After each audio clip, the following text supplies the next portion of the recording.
ஹைட்டாக இருக்கும். உங்களுக்கு இந்த ரைடிங் பொசிஷனுங்கிறது வந்து பார்த்தீங்கன்னா இந்த எக்ஸ்பிளஸ் இப்படி இருக்கா, அந்த எக்ஸ்பிளஸோட இது வந்து இந்த அளவுக்கு இருக்கும். உங்களுக்கு ரொம்ப ஹைட் அதிகமாக இருக்கும் ஹேண்டில் பேரோட ஹைட்டு.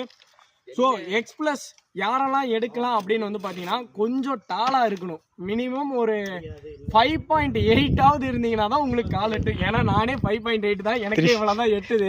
ஹைட் வேணுங்கிறப்ப. ஸோ அந்த அளவுக்கு ஹைட் இருந்தீங்க அப்படின்னா உங்களுக்கு கரெக்டாக இருக்கும். இந்த வண்டியோட வெயிட்டுங்கிறது பார்த்தீங்கன்னா 160 kgs, 160 கிலோ இந்த வண்டி. ஒரு மினிமம் 5.8 இருந்தீங்க அப்படின்னா நீங்கள் தாராளமாக இந்த வண்டி எடுக்கலாம். ஸோ நீங்கள் இப்போ ஒரு ஆஃப் ரோட் வெஹிக்கிள்ஸ் போகிறீங்க அப்படின்னா கேடிஎம் சைடில் போனீங்கன்னா எக்ஸ்பென்சிவாக இருக்கும், ஹிமாலயன் சைடு போனீங்கனாலும் எக்ஸ்பென்சிவாக இருக்கும்.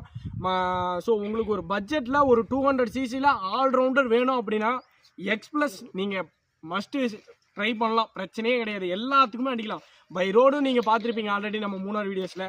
அடுத்து நம்ம ஆஃப் ரோட் வீடியோஸும் பார்த்துருவீங்க, இப்போ பார்க்க போகிறீங்க. So XPulse off road vehicle தான், உங்களுக்கு பிரச்சனையே கிடையாது. எல்லா யூஸுக்குமே யூஸ் பண்ணலாம், சிட்டி லிமிட்ஸ்குள்ளேயே நீங்கள் யூஸ் பண்ணலாம். பட் என்ன கொஞ்சம் ஸ்ட்ரகிளாக இருக்கும், வண்டி கொஞ்சம் பெருசாக ஒய்டராக இருக்கிறனால கொஞ்சம் ஸ்ட்ரகிளாக இருக்கும், அவ்வளோதான், வேறு எந்த வித்தியாசமும் இல்லை. பட் ஆனால் உங்களுக்கு ஆல்ரவுண்டராக ஒரு பைக் வேணும், நல்ல பட்ஜெட் ஃப்ரெண்ட்லியில் இருக்கணும்னு நினைச்சிங்க அப்படின்னா கண்டிப்பாக எக்ஸ்பிளஸ் 200 வந்துட்டு ஒரு மஸ்ட் சாய்ஸ்னே